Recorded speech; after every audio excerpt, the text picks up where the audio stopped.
Oh, Santa Cliff has been, SOS, man. Check this out. Now, he sent his pusher tool, which is this little device here. Now it's got a recess in the top, so it'll push fit onto the press, which will check. Bit big, but I'll wrap the tip of my press.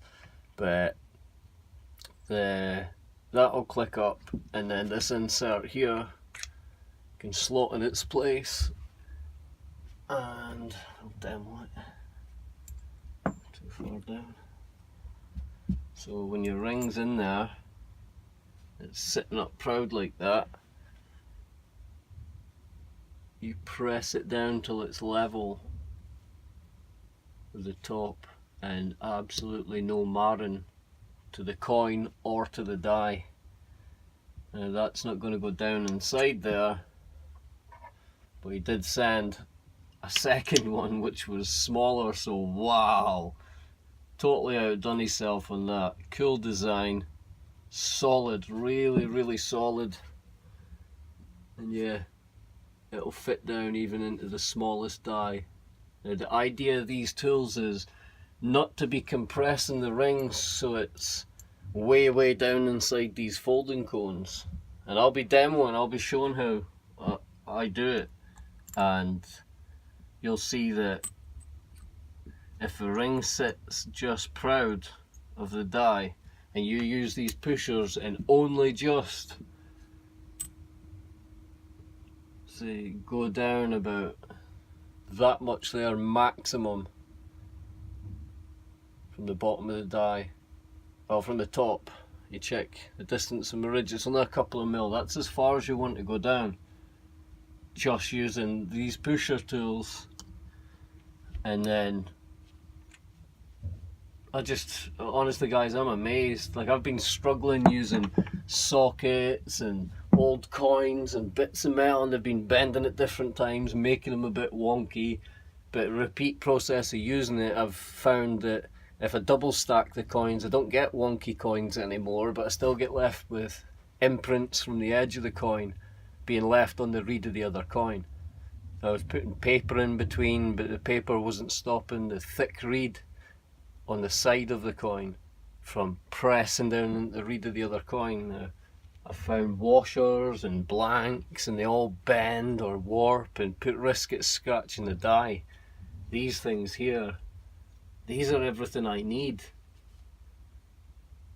I contacted somebody ages ago about having some sort of Darren push rods with a set of folding cones, and I was advised that, oh no, the push cones are used for the Swedish wrap dies. Now, I know they're made for that, but I was just kind of hoping I could purchase a set of those push rods, because I was going to use them with these folding dies to show that that's the kind of tool I needed for the job. So rather than get what I wanted, that idea got put on the burner. And then I done a video explaining how I got a part from my handle, from mudguard of a bike, a bit that slots in underneath, and yeah, there's a nut implanted in it. Well, the actual shape of that thing was sort of like a coin pusher. It was more like this thing here inside, so that you could force it up into the tube and it would stay there. But when the recess for the bolt that was up here, when you tightened it from this side, it squished it down and locked it into place. Well, Cliff took that thing that I had and imitated it into a block of Darren and was playing about with it. And I watched him make a ring, and he nearly made it perfectly and squished it just that bit too much. But I've showed already that the coins I have here, all these rings, these are all made using the same folding dies. Where are you? They're all used just in the folding dies alone, but using things like sockets and coins to crush on them and really lean on them, and it's marred up edges, buckled edges in, bent coins differently at the wrong time. It's been a complete nightmare. Now I've even used little rods that I have over here. They're like Darren as well, but I've been using them and they've been too small and no use. This is proper grade Darren. This stuff is solid. It's like steel. Wicked. Lathe stuff looks cool.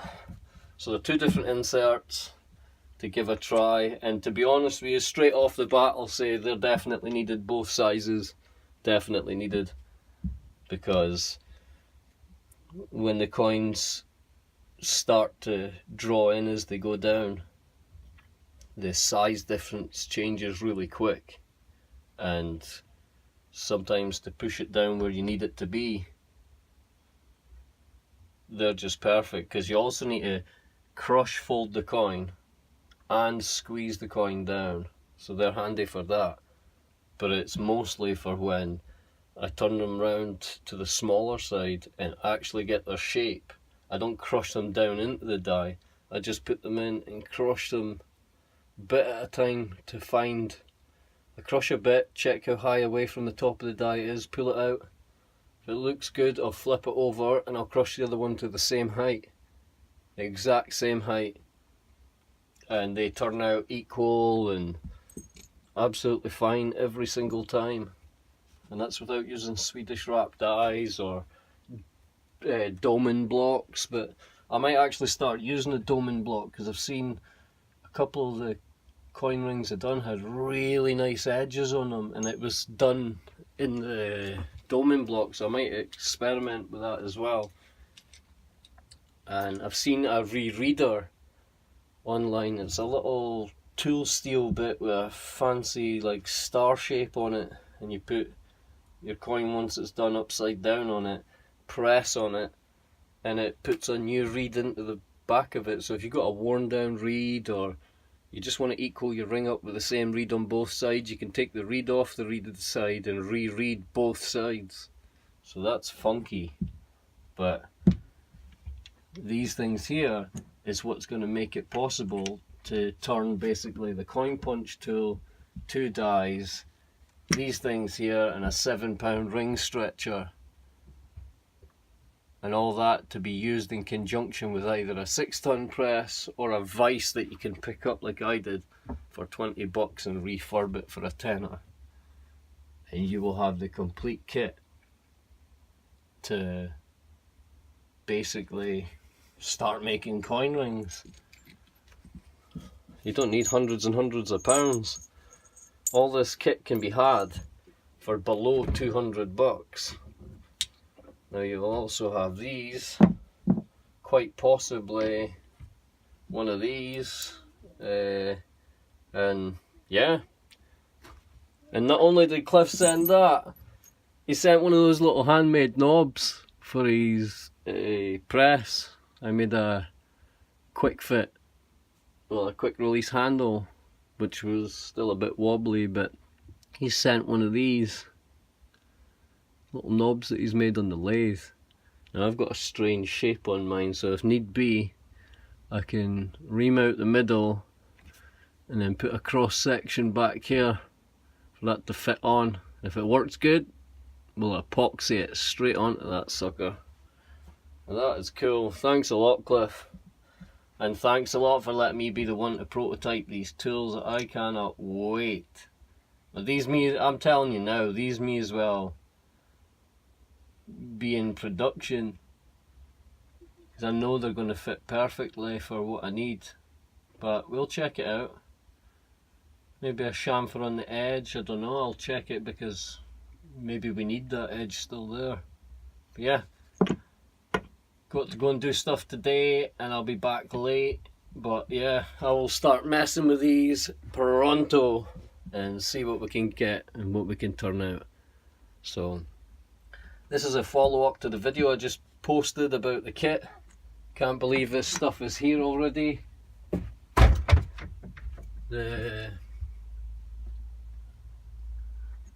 It's just minted, absolutely minted. He's made two changed it down. Well happy with that, Cliff. That's wicked. I just absolutely guarantee you this is what I needed. And after checking the coins in there and seeing I needed a smaller one, and this one just fits the bill right in there. It doesn't need to go much further than the surface, so really happy with that. Now, let's put it to use and see what we can make. Bye for now, guys. And you better keep your eyes out for this one, because I'm telling you now, the cheapest kit anywhere. That's not in it. I don't know if this is going to be in it, but we'll find out soon enough. But that's pretty much all you need to start making rings, and the little £7 coin stretcher mandrel thing. That is it. You don't need to be paying no 500-600 quid for a set. So under £200. Can't wait. I'll eventually get one of those mandrel ring stretchers on order, but when I mess with it later on, I'll show you my ring stretcher, which does the exact same job as the £7 one, that it can be done. So there you go, cheapest kit available.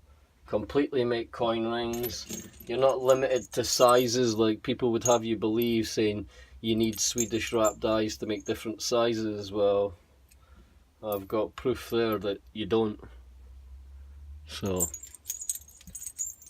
if you're interested in this kind of thing, don't be shy to ask a few questions or ask anything you want, and I'll see you soon. Bye guys.